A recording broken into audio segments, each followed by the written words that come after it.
예, 주님께서 오늘 말씀을 통해 이 갈라디아서를 통해 하나님이 우리에게 들려주시는 말씀이 들리는 시간이 될 수 있기를 간절히 바랍니다. 오늘은 갈라디아서 읽기 8번째 시간입니다.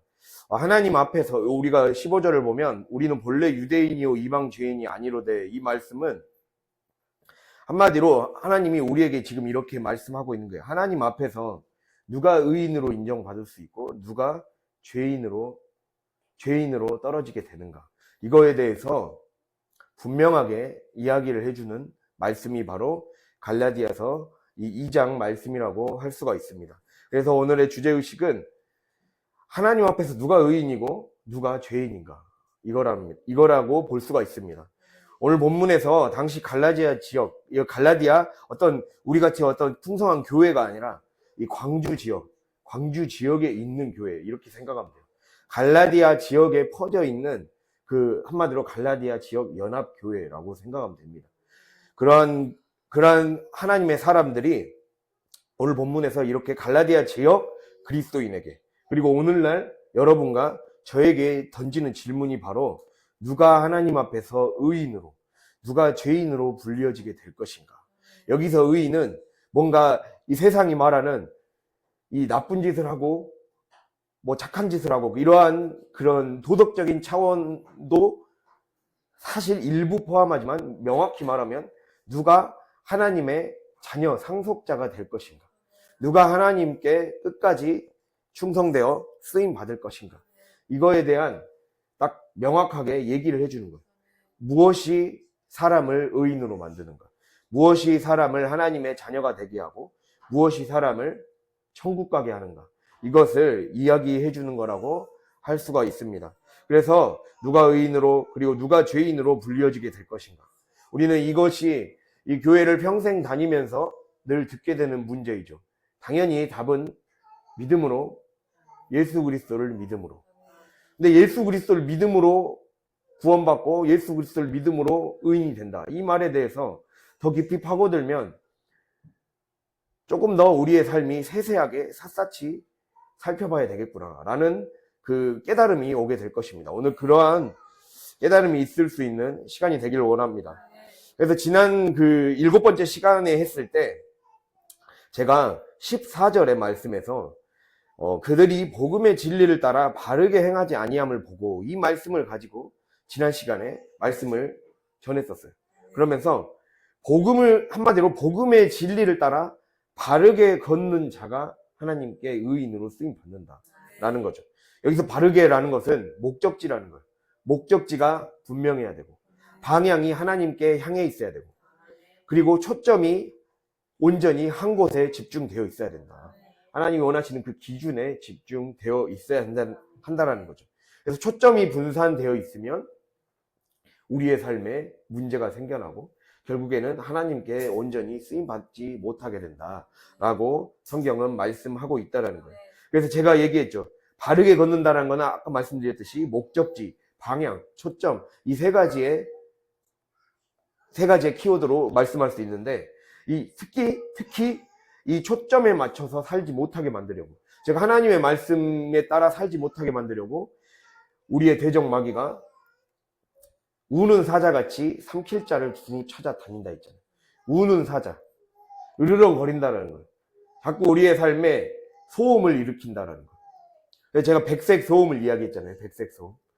그러니까 우리의 삶은, 우리는 오늘날 말씀을 굉장히 많이 듣고 사는 시대입니다.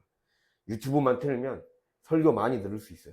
우리 교회 설교뿐만 아니라 다른 교회 목사님, 유명하다는 목사님, 그러한 설교도 다 들을 수 있어요. 내가 마음만 먹으면 말씀 듣고 잘 신앙 관리할 수 있는 그런 것이 될 수도 있어요. 그러나 오히려 그것이 우리에게 지금 독이 되고 있는 시대를 살아가고 있다는 거예요. 그러니까 그 안에서 으르렁거리는 마귀의 소리를 구별하지 못하고, 마귀의 소리와 사단의 소리와 하나님의 소리, 하나님의 말씀, 하나님의 살리는 말씀과 사단의 죽이는 말씀을 교묘하게 섞여서 듣는 것을, 이걸 떼어내지 못하고 내가 그냥 다 섭취해버리는 거예요. 있는 대로 다 들어버리니까 짬뽕이 되어서 결국에는 우리의 삶에 변화가 일어나지 않고 성장이 일어나지 않는다. 이것이 주님이 우리에게 말씀하시는 문제점이라는 거예요. 그래서 그것이 변화되어야 우리의 삶이 하나님께 쓰임받을 수 있다. 주님께서 그렇게 말씀하고 있는 거예요. 그래서 오늘 말씀을 보면 여기에 우리는 본래 유대인이요, 이 말 속에는 지금 생략된 말이 있어요. 15절에 우리는 본래 유대인 즉 의인이요, 이 말이에요. 유대인이요 라는 말은 의인이요 라는 것을 말하고 있어요. 이게 따옴표 처리예요. 그러니까 이게 이렇게 해석하면 되거든요. 지금 보통 사람들이, 그러니까 유대적인 신앙들, 유대교 사람들은 이렇게 생각하지 않냐. 원래 유대인이 의인이고 유대교를 믿지 않는 사람은 죄인이다, 이렇게 말하지 않냐. 유대인들 지금까지 그런 신앙을 갖고 살아왔다. 그래서 우리는 본래 유대인이요 이방 죄인이 아니다 라고 너희들은 흔히들 말했다 라는 거예요.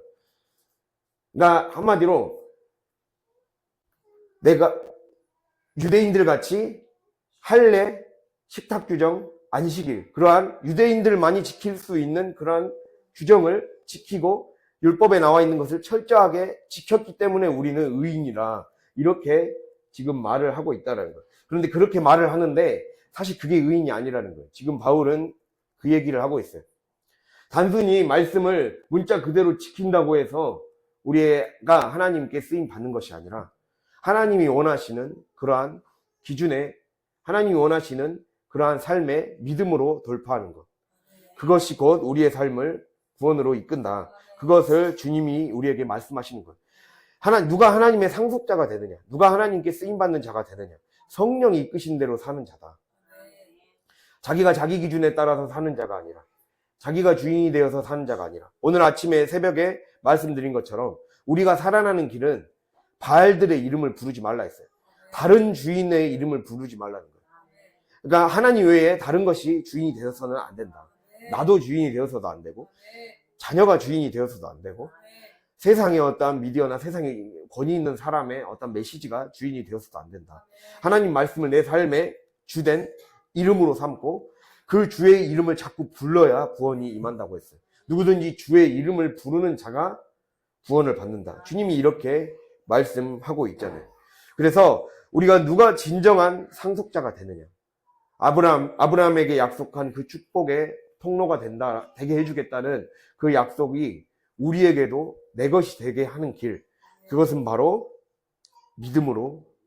믿음으로만이 가능하다. 그것을 오늘 말씀이 이야기를 하고 있다는 거예요. 그래서 이 말씀에 대해서 좀 더 풀이해 보고자 합니다. 우리가 먼저 16절의 본문을 보면, 16절을 사람이 의롭게 되는 것은 율법의 행위로 말미암음이 아니요, 16절을 제가 읽고 있습니다. 오직 예수 그리스도를 믿음으로 말미암는 줄 알므로, 이 부분을 먼저 보겠습니다. 그러니까 한마디로 사람이 율법의 행위들로 의롭다고 선언되는 것이 아니라 그리스도 예수를 믿음으로 의롭다고 선언될 수 있다, 이 말이거든요. 이 말을 조금 더 정확하게 얘기해 드리겠습니다. 로마서 찾아볼까요? 로마서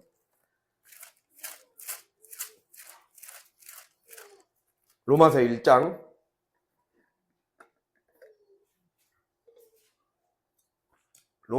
17절입니다.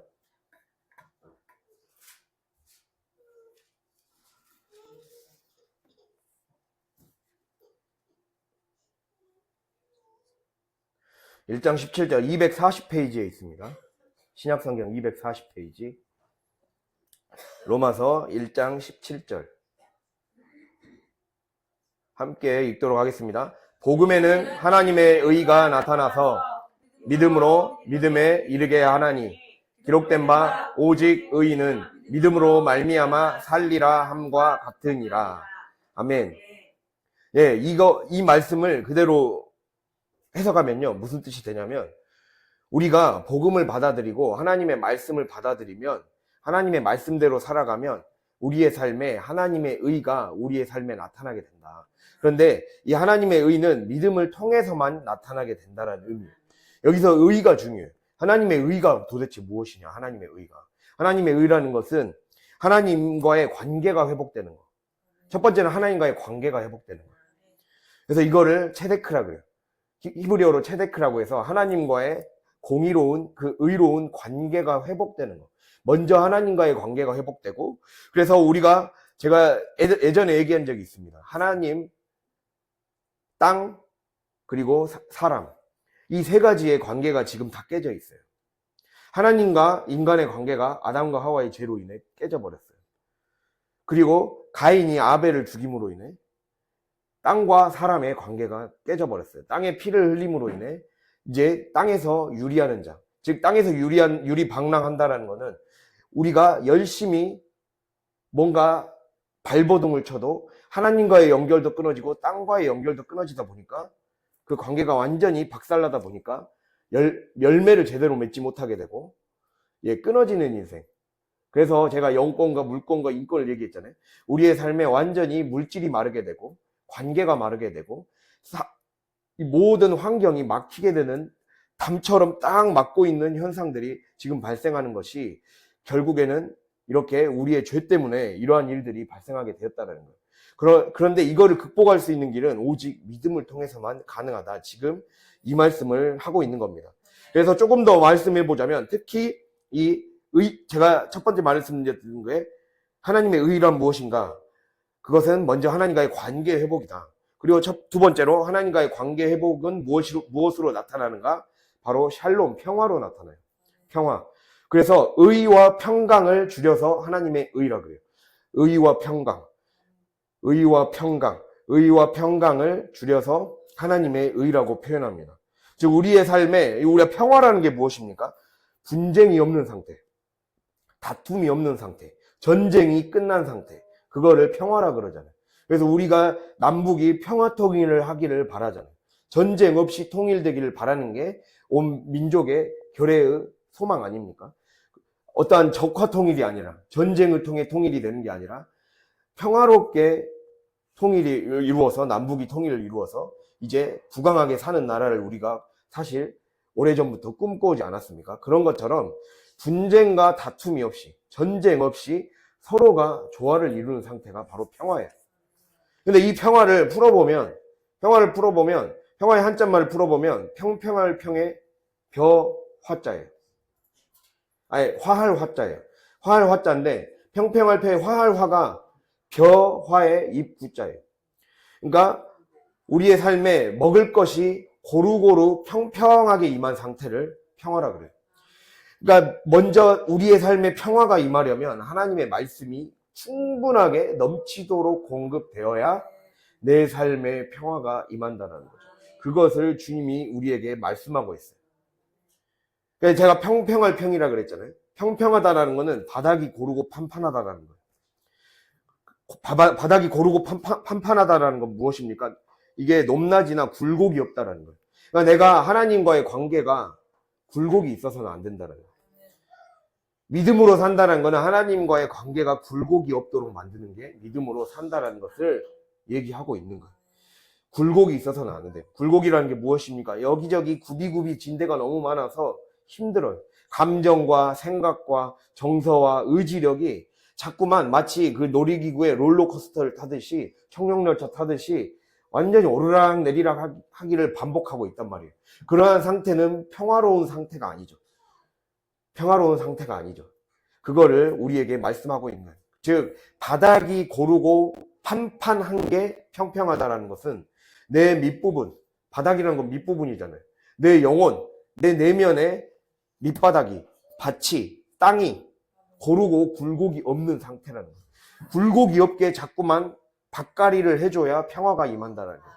그러니까 믿음으로 산다는 것은 내가 밭가리를 반드시 해줘야 된다. 반드시 평평하게 만들어야 하나님이 그곳에 올 수가 있다 그랬어요. 이사야 40장 보면 그리스도께서, 하나님께서 오실 길을 예비하기 위해 굽이진 산을 깎아서 평지로 만들어서 평평하게 만들라 그랬어요. 평평하게 만들어서 하나님이 마음껏 우리의 삶에 오셔서 축복의 것들을 주실 수 있게 왕의 대로를 준비하라 그랬어요. 왕이 오실 길, 하나님이 오실 길, 축복을 주실 하나님이 오실 길, 구원의 하나님이 오실 길을 준비하라, 예비하라.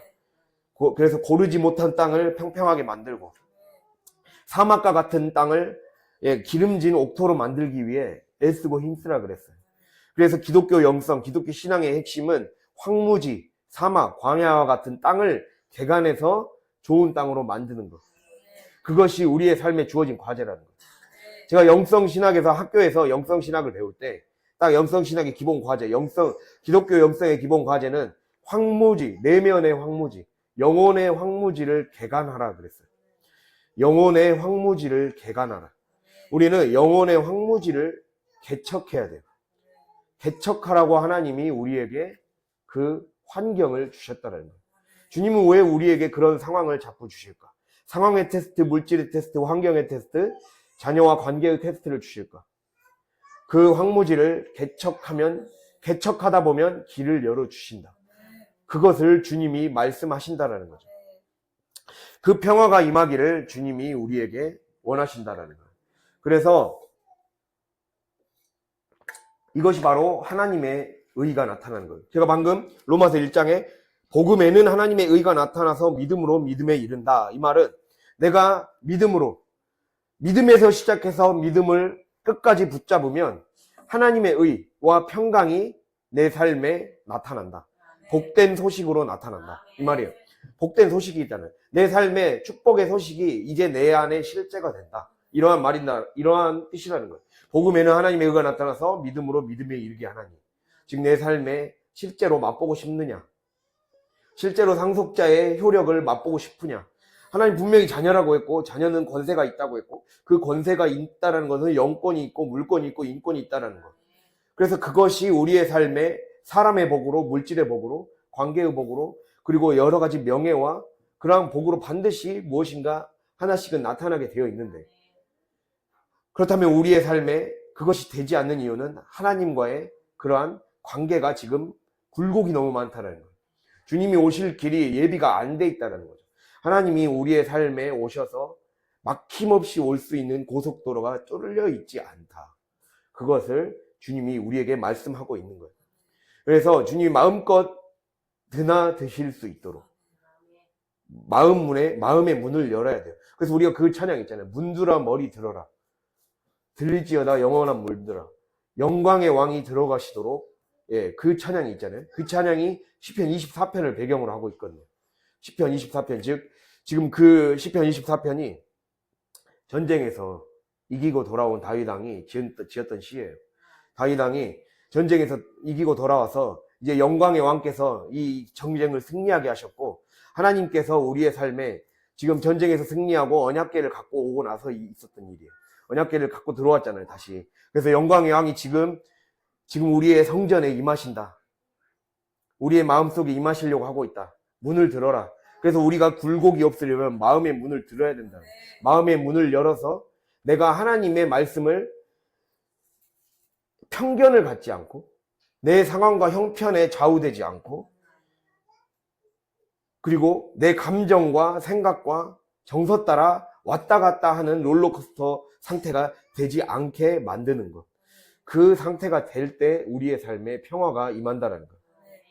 그래서 이 굴곡이 정리된 사람은, 이 굴곡을 잘 정리하는 훈련을 잘 하는 사람은, 환경은 어쩔 때 우리의 삶에 굴곡의 공격을 또 해올 수가 있으나 영혼이 건강해지기 때문에 이걸 능히 이겨낼 수 있는 힘이 생긴다는 거죠. 그래서 우리는 영이 평평해야 돼요. 영이 고르고 골라져서 굴곡이 없는 상태가 되어야 된다는 거예요. 고른 땅, 밭갈이가 잘 된 땅, 그러한 땅이 되어서 한마디로 예배 후, 지금 이 예배 드릴 때만 아멘이 아니라 일상으로 돌아갔을 때 내가 취하는 언행, 심사, 습관, 태도, 자세, 이러한 것들이 내가 굴곡이 많구나, 또는 굴곡이 많이 적어졌구나, 굴곡이 많이 고르지 못했던 땅이 점점 평평해지고 있구나, 이거를 가늠해 볼 수 있는, 평가해 볼 수 있는 잣대가 된다는 거죠. 기준이 된다는 거죠. 그 기준, 내 언행, 심사, 습관, 태도, 자세, 이것이 내가 제대로 살고 있나, 내가 굴곡이 있나 없나를 판단해 볼 수 있는 잣대가 된다는 겁니다. 그 잣대로 하나님은 말씀의 거울을 주셨다는 거예요. 만나를 우리에게 주셨다는 거죠. 그래서 주님이 이렇게 말씀하시죠. 우리가 신명기를 제가 읽어드리겠습니다. 이거는 찾지 않고 제가 읽어드리겠습니다. 신명기 8장 2절에서 4절 보면 내 하나님 여호와께서 이 40년 동안에 내게 광야길을 걷게 하신 것을 기억하라. 이는 너를 낮추시며. 왜 광야길을 걷게 하셨나? 왜 광야길을 걷게 하셨나? 낮추시고 시험하사 마음이 어떠한지, 명령을 지키는 마음으로 바뀌었는지, 어떠한 명령을 하든지 간에 내 마음에 굴곡이 많으면 명령 따라서 어떤 명령은 듣고 어떤 명령은 걸러내고 이러게 되잖아요. 그러나 평평한 땅이 된다면 어떠한 것이든지 받아들일 수 있는 자세가 되기 때문에 명령을 지키는지 안 지키는지 알게 하시려고 내가 광야에 훈련을 주었다. 반드시 그 광야를 개척하고 황무지를 개척하는 그 테스트를 반드시 그래서 통과해야 된다. 그래서 주님은 낮추시게 했고 때로는 줄이게도 했다 그랬어요. 너를 낮추시며 너를 줄이게 하시며 또 너도 알지 못하며 내 조상들도 알지 못하던 만나를 먹이셨다. 그렇게 말씀하고 있습니다. 그렇게 한 이유는 사람이 떡으로만 사는 것이 아니요 여호와의 입에서 나오는 말씀으로 사는 줄을 내가 알게 하려 하심이라. 말씀으로 사는 것. 말씀이 내 삶에 평화를 가져다 주고 말씀이 내 삶에 의와 평강이 오게 하여서 그 의와 평강의 관계, 하나님과의 관계가 고르고 고른 땅이 되는 것. 평평한 땅이 되고 정말 부드러운 땅이 되어서 어떤 것을 심어도 날 수 있는 그 땅으로 만들어내는 것. 그것이 되게 하시려고 주님은 우리에게 광야에 있게 하신다라는 사실입니다. 이것을 믿고 가는 자가 반드시 승리하게 하시는 겁니다. 그래서 우리는 만나를 먹어야 돼요. 내 안에, 내 입에 만나가 들어가야 굴곡졌던 땅들이 보이기 시작해요. 아직도 굴곡진 부분들이 많네. 내 생각이 여전히 삐뚤어져 있네. 또 이 상태에서 이 감정을 선택하네. 이러한 상황이 되지 않아야죠. 우리가 아침에 설교한 것처럼 어떠한 상황에서든지 자족하게 되고 기뻐하게 되고 항상 기뻐하게 되고 감사하게 되는 그러한 영적인 그러한 수준으로까지 우리가 성장해야 돼요.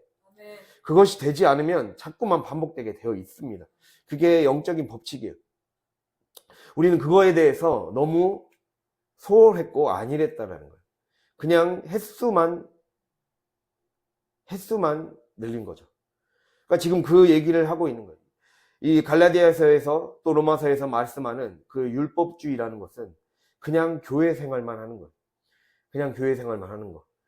그냥 말씀을 설교 들으러 오기는 오는데 내 입에 단 거, 내 귀에 듣기 좋은 말, 내 비위를 맞춰주는 말, 내 기분 따라 어쩔 때는 은혜 받는 것 같고 내 기분 맞춰주려고 하고 비위 맞춰주려고 하고 그러한 말씀만 들으며 살아왔다는 거예요. 그러한 사람들이 대부분이고 또는 말로는 하나님의 말씀으로 우리가 난도질 당하고 변화되어야죠. 말은 하면서 삶으로 가서는 실제 모습이 그와 반대되는 삶을 살아가고 있잖아요. 즉 다른 이름을 부르고 있잖아요. 그 다른 이름을 부르기를 멈춰야 우리의 삶이 바뀌기 시작한다는 겁니다. 그래서 말씀은 내 비위를 맞춰주려고 기분을 맞춰주려고 듣는 것이 아니라는 거예요. 살려고 듣는 거예요. 아까 이 신명기 8장 4절에 너희들이 말씀의 훈련을 받아서 고르고 고른 땅을 굴곡이 많은 땅을 잘 고른 땅, 평평한 땅으로 만들고 좋은 밭으로 만든다면 만들었을 때 어떠한 일이 발생했느냐? 의복이 헤어지지 않았다. 발이 부르트지 않았다 그랬어요. 실제로 삶을 바꾸게 하셨잖아요. 일용할 양식을 채워주셨고 은혜를 주셨고 그 은혜로 사는 훈련을 하는 거예요. 그러니까 결국 기독교 영성의 핵심은 먼저는 첫 번째로 황무지를 개척하는 거. 황무지를 개척해서 굴곡 많은 나의 마음의 밭을 가꾸어서 평평하고 고른 땅으로 만드는 것. 그것이 우리의 삶의 과제라는 것. 그리고 그 다음에 우리에게 말씀하는 것. 그것이 말씀으로 계속 공급받아야 그 굴곡이 많은 땅이 보이기 때문에 그것이 되게 되면 이제 고르고 고른 땅이 되고 점점 이 말씀의 훈련이 되어지기 시작하면 이제는 하나님이 우리에게 요구하시는 게, 그 다음 요구하시는 게 은혜로 사는 법, 은혜로 사는 법, 은혜의 법칙대로 사는 법을 깨닫게 해주시고 그 은혜의 파도 안에 나를 맡기게 만드신다라는 거예요. 그래서 겉으로 봤을 때는 같은 광야와 같아 보이고, 그러니까 은혜가 내 삶에 들어오기 시작하고, 은혜가 그냥 일회성 은혜가 아니라, 오늘 뭔가 부흥회를 통해, 하나님의 말씀을 깨달아서 내 안에 뜨거워졌어. 순간적인 뜨거움이 아니라, 내 안에 꺼지지 않는 불 같은 거죠. 잠깐 막 활활 타오르다가 확 꺼져버리는 그러한 불이 아니라, 계속 꺼지지 않는, 마치 이 올림픽에서 성화처럼 계속 꺼지지 않는 그런 불. 그 불이 그 불로 살아가는 삶. 그게 은혜로 살아가는 삶이죠. 그것을 살아가시게 훈련하신다는 거예요. 그래서 환경은 아직 바뀌어진 게 대부분의 사람은 없을 것입니다. 상황과 환경과 물질이 막 그렇게 좋아진 것도 아닐 것입니다. 그런데 그 안에서 은혜로 살아가는 법을 훈련하게 하시는 거예요. 그렇게 함으로써 땅과 그릇을 좋게 만들어 주시는 거죠. 땅과 그릇을. 하나님만이 주실 수 있는, 복을 받을 수 있는 땅과 그릇이 돼야 되기 때문에 그것을 철저하게 훈련시키신 거죠. 그래서 제가 우리가 예수 그리스도를 믿음으로 구원받는다, 이것은 또 하나의 뜻이 있는데, 예수 그리스도께서 보여주신 믿음, 이 믿음은, 여기서 말하는 믿음은 충성이에요. 예수 그리스도께서, 하나님이, 그러니까 우리가 예수님께서도 공생의 기간 동안 이 잔이 지나가게 하옵소서 그랬잖아요. 겟세마네에서. 자기도 인간으로도 오셨고 신이지만 인간으로도 오셨기 때문에, 하나님 인간으로 오셨다는 것은 100% 자유의지가 자기에게도 있었어요. 하나님의 뜻을 거역할 수도 있었어요. 그렇다고 인류가 뭐 어떻게 되는 것도 아니에요. 그냥 그렇게 한다고 해서 우리만 힘들어지는 거지, 하나님한테는 아무런 손해볼 일들이 사실은 아니에요. 예수님은 그렇게 해도 상관없어요. 그런데 이 잔을 지나가게 하옵소서, 이러한 시간들을 통과했잖아요. 오히려 더 죽기까지 순종하셨잖아요. 빌립보서 2장에 너희 안에 이 마음을 품으라, 그리스도 예수의 마음이니 그는 죽기까지 자신을 비웠고 복종했기 때문에, 충성했기 때문에 하나님이 그를 높여주셨다. 즉 예수 그리스도를 믿음으로 구원받는다는 것은 주님이 보여주신 그 죽기까지 신실하셨던 그 충성을 본받는 것을 믿음이라고 해요. 충성을 본받는 것, 끝까지 충성하는 것, 끝까지 나를 죽이는 것, 그것이 하나님이 우리에게 원하시는 거예요. 그렇게 철저해져야 된다는 거예요. 그래서 원래 믿음이란 말은 피스티스라고 해서 충성, 성실이란 뜻을 갖고 있어요. 성실. 성실을 얘기했잖아요. 철저해지는 게 성실이다. 면밀해지는 게 성실이다. 우리의 삶에 철저해져서 내가 밑바닥까지 빈틈이 없이 만들어야 된다. 그 빈틈이 없이 만들어서, 빈틈이 없어야 열매를 맺는다는 거예요. 성실 속에는 말씀원과 이룰성과 열매실이 들어있어요. 말씀을 이루기 위해서, 말씀을 이루어야 열매를 맺는다, 이 말을 지금 하고 있어요. 하나님의 말씀을 이루어내어야 열매를 맺는데, 그 열매를 맺으려면 그 말한 것을 이루어내기 위해 충성, 내 마음에 중심을 다해서 목에 칼이 들어와도 하나님의 말씀을 지키겠다, 이러한 자세의 사람을 하나님은 보신다는 거예요. 그 충성이, 그 신실함이, 그 끝까지 죽기까지 자신을 복종시키는 것이 곧 믿음으로 구원받는 길이고, 그것이 곧 우리의 삶에 복을 가져다주는 핵심이라는 거예요. 그래서 아브라함이 믿음의 조상인 겁니다, 여러분. 그래서 아브라함이 믿음의 조상이에요. 우리가 본문을 다시 돌아가 볼까요? 율법의 행위로서가 아니고 16절에 그리스도를 믿음으로 의롭다함을 얻으려 함이라. 율법의 행위로서는 의롭다함을 얻을 육체가 없느니라 그랬잖아요. 그랬을 때 제가 방금 아브라함이 믿음의 조상으로 결국에는 쓰임받을 수 있었던 것은 자신을 죽기까지 목숨을 걸고 순종했기 때문이에요. 아브라함에게 테스트했던 그 믿음의 테스트 대표적인 게 두 가지가 할례를 행하라는 것과 그리고 아들 이삭을 모리아산에 번제물로 바치라는 것. 그게 가장 큰 두 개의 믿음의 테스트였어요. 할례는 진짜 목숨을 거는 행위였어요. 오늘날에는 의학이 발달했기 때문에 그게 뭐 그냥 별거 아니겠지만 그때 시대 때는 할례를 행한다는 거는 할례 행하다가 죽은 사람도 많았어요.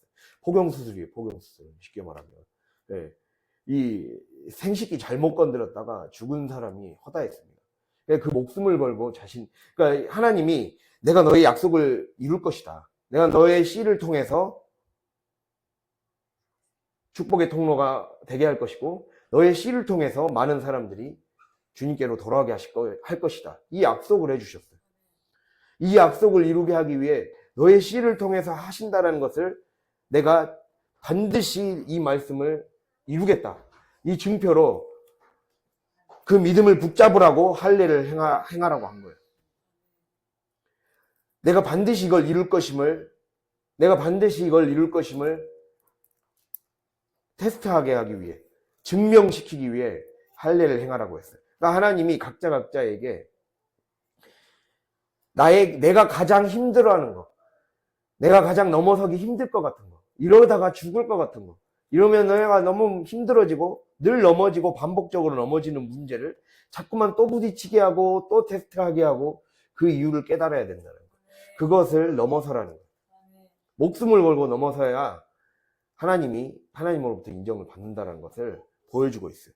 그러니까 믿음으로 구원받는다는 것은 어려운 겁니다, 사실.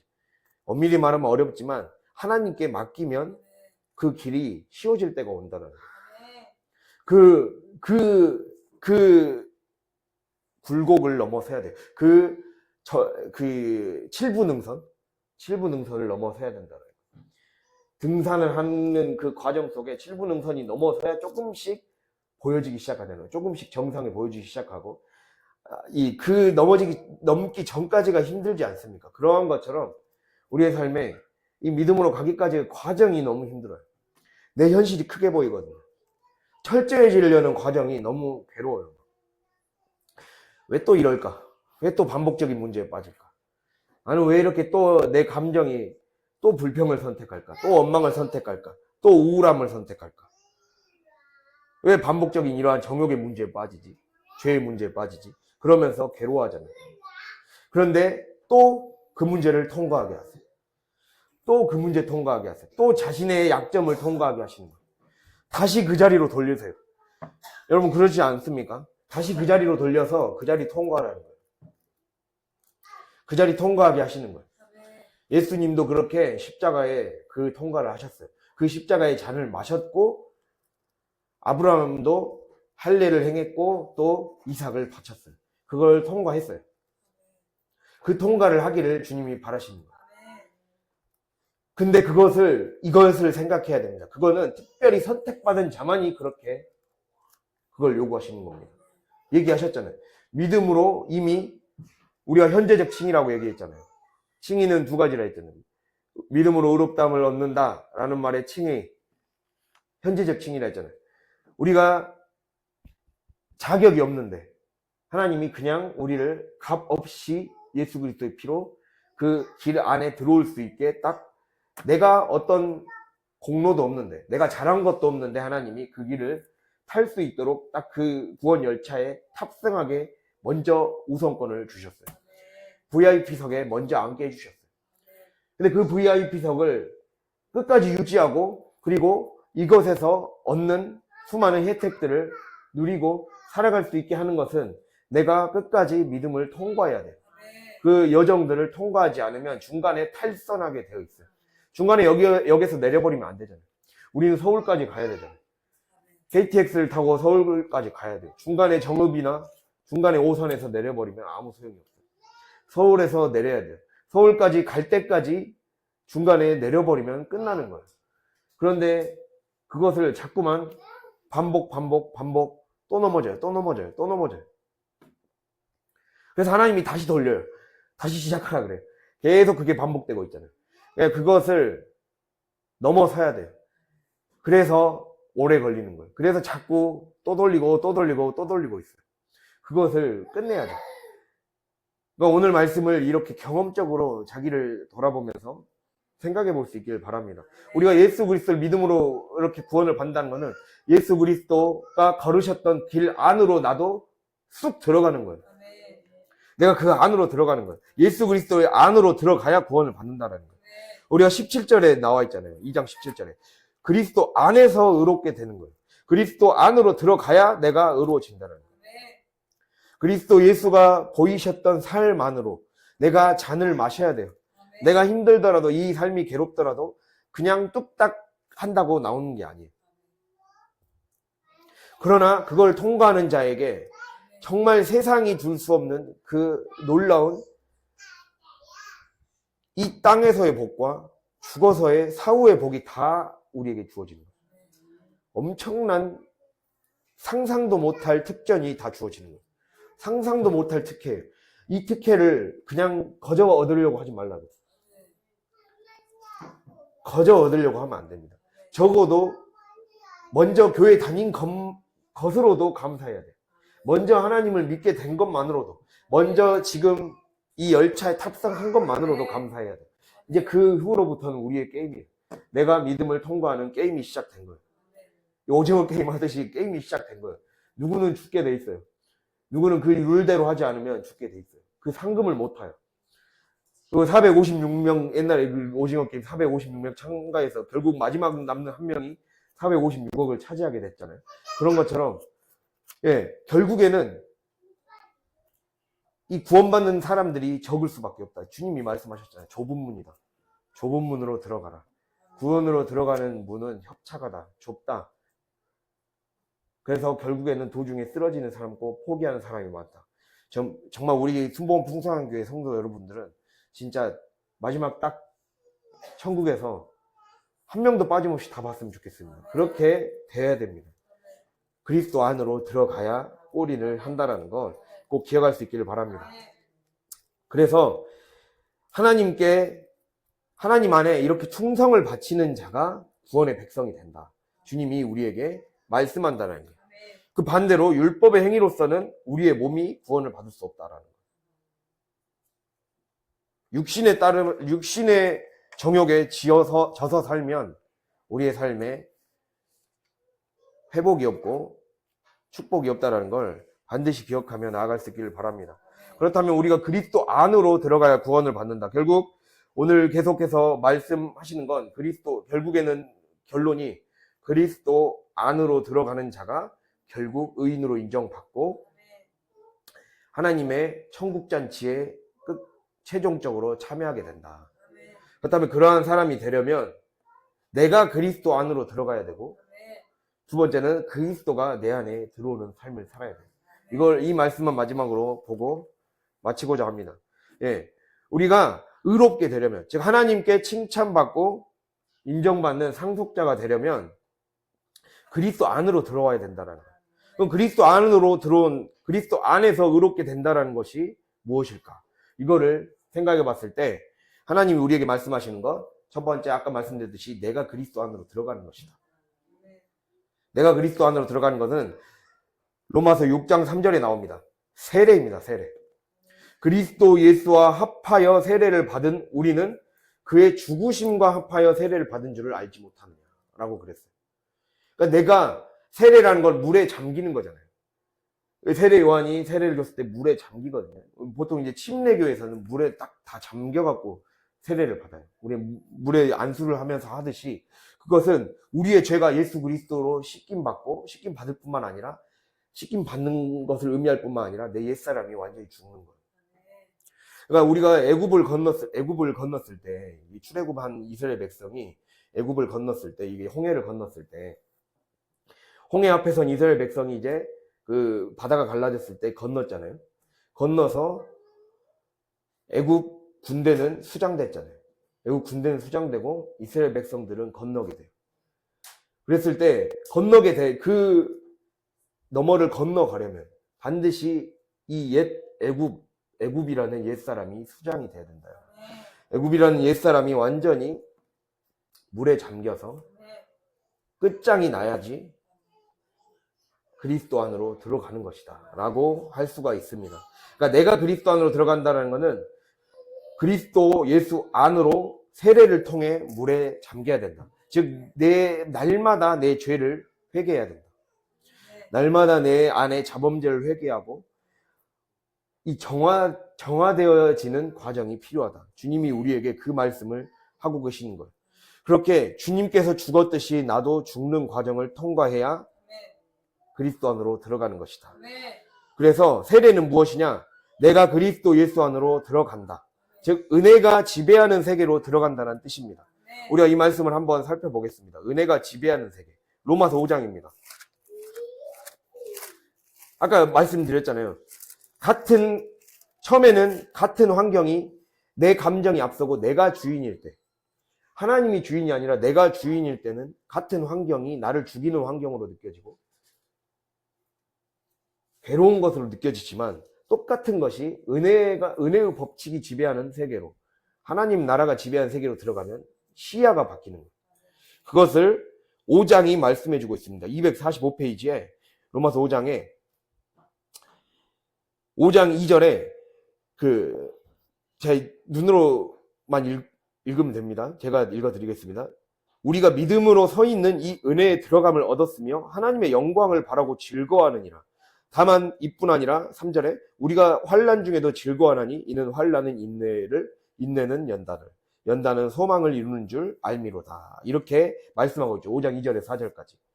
이 말은 지금 무엇을 얘기하냐? 그리스도 안에 들어간 자는 은혜에 들어감, 즉 믿음으로 사는 자는 은혜의 법칙이 지배하는 문을 열고 들어가는 것과 똑같다. 이게 원어로 그대로 영어 번역을 그대로 하면 그 뜻이거든요. 은혜가 지배하는 세계에 문을 열고 들어가는 것과 똑같습니다. 이 비유를 지금 하고 있는 거예요. 지금 사도 바울이 이 말을 하면서 은혜가 지배하는 곳으로 들어간다라는 것은 무엇을 의미하느냐? 그때 은혜가 지배하는 세계로 들어가면 그때 하나님의 영광이 비치기 시작한다.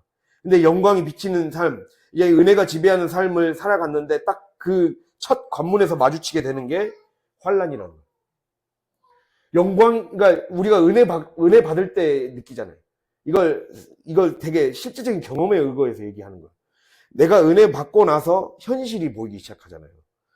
그 현실을 우리는 이전에는 다시 내가 주인이 되어서 그 눈으로, 그 언어로, 그 행동으로, 그 감정으로 살아가기 때문에 환난이 하나님이 주신 선물로 보이지 않는 거예요. 그러나 은혜의 법칙이 지배하고 믿음의 법칙이 지배하는 자, 완전히 하나님께 사로잡힌 자, 하나님의 시야로 바뀐 자는 환난이 즐거워진다는 거예요. 환난 중에도 즐거워하나니 라는 말은 환난 안으로 들어간다 라는 말이에요. 환난 안으로 들어가서 그 안에서 즐긴다라는 거예요.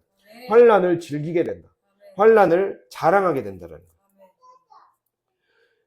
은혜의 법칙이 지배한 자는 그렇게 된다. 즐길 수 있게 된다. 힘들지만 즐길 수 있게 되는 자가 된다. 그거예요. 그럴 수 있는 자가 돼야 돼요. 그것을 주님이 말씀하고 있어요. 왜 환난을 즐거워하게 되느냐? 환난이 내 안에 인내의 성품을 만들어주기 때문에. 인내가 나를 연단시켜서 숙련되게 만들고 세련된 존재가 되게 하기 때문에. 그러니까 내 안에 연단이 무엇입니까? 재련되는 거잖아요. 내 안에 불순물이 빠지는 거잖아요. 내 안에 불순물이 빠지고 온갖 잡것들이 빠져나가는 거예요. 내 안에 귀신들이 떠나가는 거예요. 나를 괴롭혔던 내 삶의 물질을 망가뜨렸고 관계를 망가뜨렸고 삶을 여기까지 나락으로 떨어뜨리게 만들었던 근본 원인이 제거되는 시간이에요. 그렇기 때문에 즐거운 거죠. 즐길 수 있게 되는 거죠. 이 미래를 생각하니까 즐기게 되는 거예요. 우리가 목표가 있는 사람들, 뭐 사법고시나 이러한 사람들이 당장 힘들어도 내가 이것만 버티면 내 인생이 팔자가 핀다. 이러한 소망이 있기 때문에 버티게 되잖아요. 하루에 진짜 공부 많이 하는 사람 20시간이고 해도 힘들어도 버티게 되잖아요. 결국 그래서 고시에 합격을 해서 살게 되잖아요. 의사고시나 사법고시나 뭐 외무고시나 다 고시 보는 사람들 그렇게 하잖아요. 그렇게 하면 다 평생이 보장되잖아요. 그런 것처럼 그것이 보장되기 때문에 즐겁다라는 거예요. 하나님이 보장해 주시는 철밥통이 하잖아요. 그게 보장되는데 그 잠깐 힘든 것이 무엇이 대수냐라는 거예요. 그 잠시 힘든 게, 잠시 세상에서 힘든 게 무엇이 대수냐. 그 시야가 생긴다는 거예요. 그렇기 때문에 버틸 수 있게 되는 거예요. 재련이 즐거워지고 숙련되는 그 과정 가운데 하나님이 성령이 내 안에서 은사가 생겨나는 거. 그러니까 우리가 숙련되기 시작하면 은사가 생겨나기 시작해요. 그러니까 은혜의 법칙이, 제가 은혜가 카리스라 그랬잖아요. 은혜의 법칙이 지배하는 세계에서 계속 재련되다 보면 숙련되잖아요. 그럼 세련되다 보면 그 숙련과 세련의 과정을 통해 내 안에 카리스마가 생겨요. 은사가 생겨요. 은사와 능력이 더 배가가 돼서 개발이 돼서 우리의 삶에 진짜 그러니까 한마디로 은혜가 지배하는 삶은 은혜가 지배한 삶으로 더 깊이 들어가면 들어갈수록 할 수 없었을 것 같았던 일들이 벌어지기 시작해요. 풀리지 않았을 것 같았던, 풀리지 않을 것만 같던 물질이 풀려지기 시작하고 열려지기 시작해요. 왜냐하면 우리 삶에 그 재련과 숙련과 세련의 과정을 통해 은사가 생겨나고 능력이 생겨나고 천사가 돕기 시작하기 때문에 하늘의 영권이 생기기 때문에 도와지기 시작하는 거예요. 그 모든 물질을 주관하고 모든 관계를 주관하는 성령과 그리고 그 하나님이 부리시는 천사가 우리의 삶을 돕기 때문에 그런 일들이 벌어진다는 거죠. 그러한 전혀 다른 세상으로 가는 문을 열고 들어가는 건데 왜 자꾸 다시 문을 닫고 돌아가 버린다는 거예요. 그것만큼 안타까운 삶을 되풀이하지 말자라는 거예요. 그래서 당장 대부분의 사람들은 은혜를 받고 나서 딱 바로 열자마자 보게 되는 현실, 환란이라는 현실 때문에 겁먹어서 다시 문 닫아버려요. 그게 안타깝다는 거예요. 그래서 더 이상으로 못 간다는 거예요. 그 이상으로 가야 우리의 삶이 열리기 시작하고 진짜 비밀한 것들을 보이게 한다 그랬어요. 너는 내게 부르짖으면 비밀한 것들을 보게 될 것이다. 생각지도 못했던 능력이 생길 것이고 은사가 너의 삶을 지배할 것이고 이것이 너의 삶에 그냥 이 정도로 살면 되지, 열심히 살면 되지, 열심히 살면 작은 부자 되면 될 수 있지만 무엇입니까? 큰 부자는 하늘에서 내린다 했잖아요. 큰 부자가 되게 해줄 것이라는 거죠. 우리가 영적으로나 육적으로나 물질적으로나 어떤 부분에서든지 하나님이 그 각자 사람에게 계획하신 그 계획에 따라 큰 부자가 되게 해주실 것이다. 주님이 그 말씀의 약속을 우리에게 해주시고 있어요. 근데 그것이 되려면 당장 은혜의 법칙이 들어갔을 때, 내가 은혜 많이 받기 시작했을 때 느껴지는 현실에 겁먹지 말아라는 거예요. 현실에 타협하지 말라는 거예요. 현실에 또 옛 언어를 내뱉고 옛 이름을 부르고 나를 주인으로 살았던 그 버릇과 그 버르장머리와 습관과 옛 무엇인가 악습으로 돌아가지 말라는 거예요. 그러면 자꾸만 그것이 반복돼서 그 사이클 가운데 빠진다는 거예요. 그걸 꼭 기억해야 됩니다. 그걸 넘어서야 성장하고 새로운 세계가 열리고 그래서 그 연단을 통과하면 소망이 생겨요. 되지 않았을 것 같았는데 소망이 생겨요. 여러분 소망이 무엇입니까? 이걸 믿음으로 살다 보면 소망은 내가 지금까지 붙잡았던 이 나뭇가지마저도 놓아야 내가 낭떠러지에서 하나님이 떨어지게 하셨다 해봐요. 그때 나뭇가지 하나를 붙잡고 있다 해봐요. 어떻게 하다가 딱 나뭇가지를 붙잡았어. 근데 소망은 그것마저도 놓는 거예요. 하나님이 날게 하실 것이다. 하나님이 구해주실 것이다. 하나님이 이 일들을 더 크게 열어가실 것이다. 이러한 소망을 갖게 된다는 거죠. 연단을 통해 소망하는 법을 익히게 되는 거예요. 그래서 연단까지가 믿음의 삶이에요. 믿음의 삶이 훈련되기 시작하면 소망이 생기고 소망이 그 다음에 나오잖아요. 5절에 소망이 우리를 부끄럽게 하지 아니하면 우리에게 성령으로 말미암아 하나님의 사랑이 마음에 부어졌다.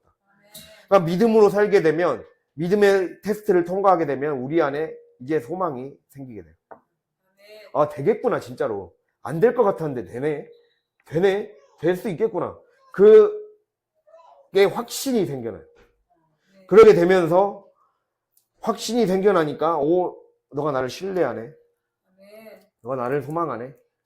나만 희망하네. 사랑이 부어지면서 행복해지는 거예요. 축복의 본질, 행복이라 그랬죠. 그 행복해지려면, 여러분 행복해지려면 환란을 보고 지레 겁먹지 마시기 바랍니다. 내 안에 테스트를 겁먹지 마세요. 겁먹지 말고 그냥 통과하세요. 통과하면 하나님이 놀라운 길들을 열어가시고 다뤄가시는 놀라운 일들이 내게도 실제가 된다는 걸 꼭 기억하면서, 그래서 그것을 두려워하지 말아야 됩니다.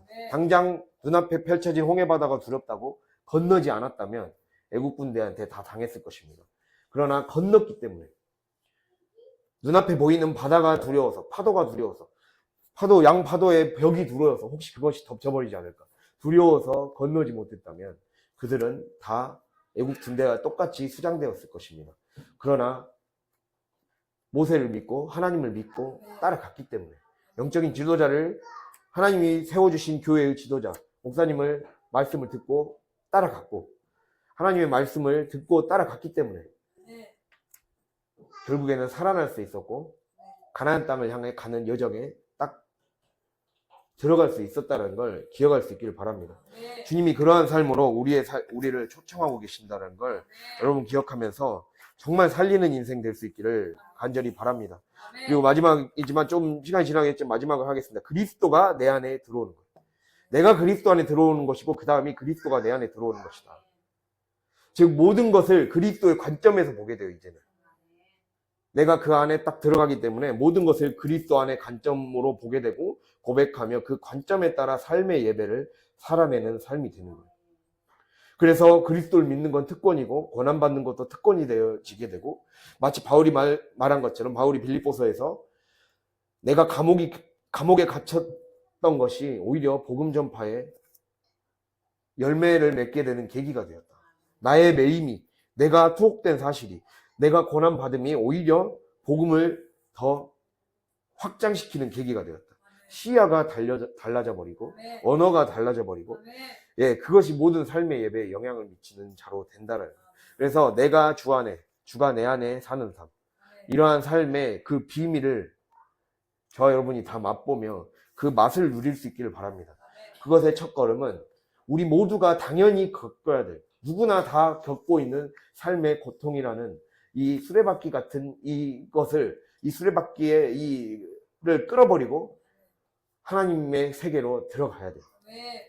이 악순환을 끊어버리고 악순환의 고리를 끊어버리고 이제는 환난 안으로 깊이 들어가서 그 안에서 인내와 연단의 성품이 생기고 숙련되고 세련되어서 하나님의 소망이 생기고 사랑으로 가득해져서 되지 않았을 것 같았던 일들이 되어지는 놀라운 기적의 역사를 저 여러분 모두가 맛보게 되기를. 그래서 우리 교회가 그렇게 되지 않을 것 같았던 부흥이 일어나고 되지 않았을 것 같았던 사업의 확장이 일어나고 번창이 일어나고 믿지 않을 것 같던 자녀들이 예수를 믿게 되는 기적의 역사가 일어날 수 있게 되는 저희 여러분이 될 수 있기를 간절히 바랍니다.